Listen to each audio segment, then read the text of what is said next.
Hello, my name is Rosalind Anongo, a licensed professional counselor and covenant crisis therapist at Living Water Family Therapy in Round Rock, Texas, and you are watching Living Water for Real Life, a podcast for women in covenant crisis and weary mamas. And today we are going to be talking about high functioning burnout and what that looks like. And the reason why I wanted to talk about this today is because I was talking with one of my clients, and she was saying it felt like that she was always going, always running, and always doing something, whether it be doing the laundry, picking up the kids, doing drop off, school, work, errands, always going all the time and not ever really having any time for herself. And she just felt so overwhelmed and felt like that the housework was on her and just that everything was on her shoulders. And she was really having a hard time dealing with that. And so, if that feels like you're constantly running and that you're having a hard time calming your body and relaxing, or even just doing things that help you be more functional, then this episode is for you. I want to talk about burnout and what it feels like whenever you're always running and whenever you can't and or are not willing or able to slow down. Um, so Ecclesiastes 3 says that there is a time for all things under the sun. Um, and so the problem as a wife and mom is that we are full-time caterer, full-time driver, full-time banker, full-time planner, full-time scheduler, chauffeur, etc. And that, there's never any real escape for quiet time or even downtime. And so whenever you're always on all the time, and even when you're not sleeping, because I know that a lot of us moms sometimes don't sleep, especially if we have children that are sick or if they're smaller, or even just whenever our children are not physically with us, sometimes that can cause us to have a hard time sleeping because your mind is just constantly going and worrying about things, whether it be kids, housework, work, um, or just other things that may be needing your attention. It's important that you're able um, to put some time aside for yourself, because if not, then you can experience something called burnout. And what burnout is, it's basically whenever you get to a point to where you're not able to function appropriately and get the things that you need to get done. And there are different levels of burnout. So, whenever you have true burnout, that can also be associated with symptoms of depression, where maybe you have a hard time getting out of bed and even completing activities of daily living, whether it be showering, eating, um, getting dressed, things like that. Um, excuse me. And then there's also high functioning burnout, which is whenever you're still able to get things done, you're getting your core things done, like drop offs, pickups, maybe you're making dinner, maybe you're still able to maintain, the things that you have to maintain in your head, but you're snappy, you're irritable, you're carrying extra tension in your body and your jaw, your neck, and your shoulders, and you're not able to relax whenever it comes time to relax, either at nighttime or whenever you have some free time. That's what we call high functioning burnout. And so it's efficient but empty, and you're not able to fully relax. And so, and maybe you're not even able to relax whenever you're sleeping, or you wake up and you're still tired and you're not feeling refreshed. And so, why does this happen? Um, this is a generational pattern, a generational expectation, rather, that is put on girls because they see their moms doing it, they see grandma do it, they see their aunts do it, they see the other women doing it, where basically they're catering to everybody else and they're not taking time for themselves. A prime example I see in a lot of Hispanic cultures and even in African cultures is the women will serve the men and the children first. And then sometimes they won't even sit down and eat until everyone has already finished eating.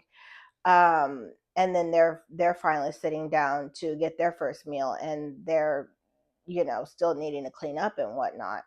And then that's also still the expectation of them. And then they haven't even fed their bodies yet. I've also heard other moms say that sometimes they don't eat their first meal until 6 o'clock at night after the kids have been fed and picked up, and homework and all the things have been done for the kids. Then the mom is finally getting a chance to eat. And how can you take care of others whenever you're not taking care of yourself?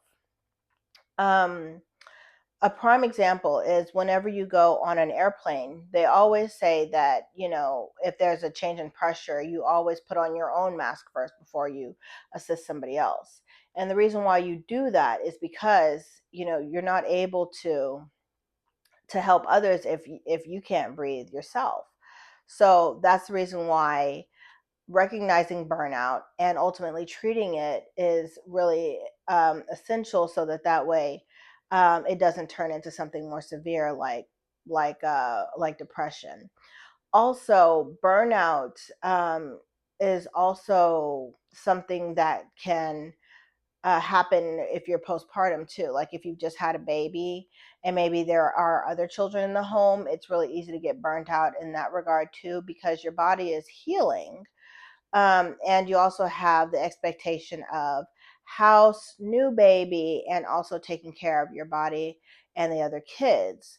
And that can be a lot on a new mom, especially if her body is not where it needs to be anyway. And she's also nourishing and feeding a new baby as well. So that's the reason why whenever I work with my pregnant mamas, pregnant and postpartum mamas, I encourage them to be sure that they are taking their time to take care of themselves, feeding their bodies, getting rest whenever they can, and accepting the help whenever help is offered.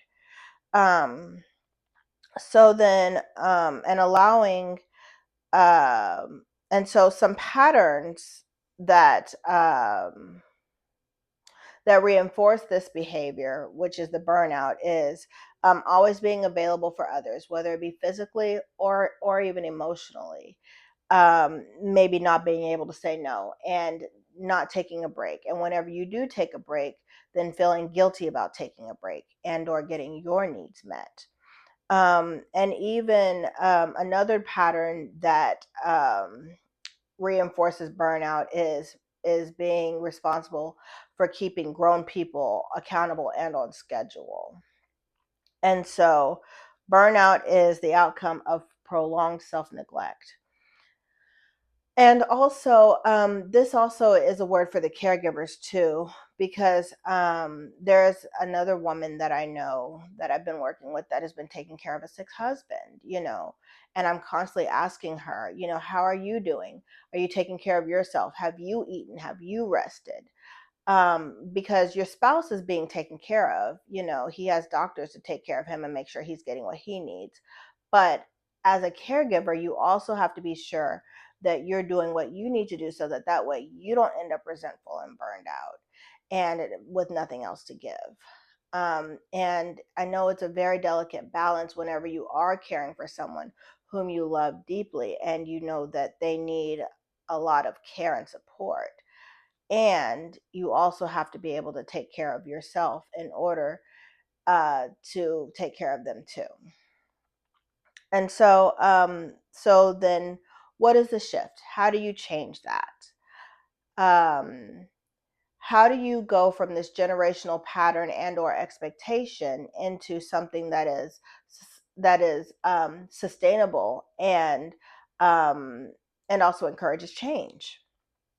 Well, you can put aside one pocket of rest a day, meaning maybe for like 10 or 15 minutes, you go and you do something you enjoy, or you go outside, or you go for a walk, or you work out, or just close your door and spend some time by yourself. And that will help with burnout, and also help you feel like that you're be able to cope better.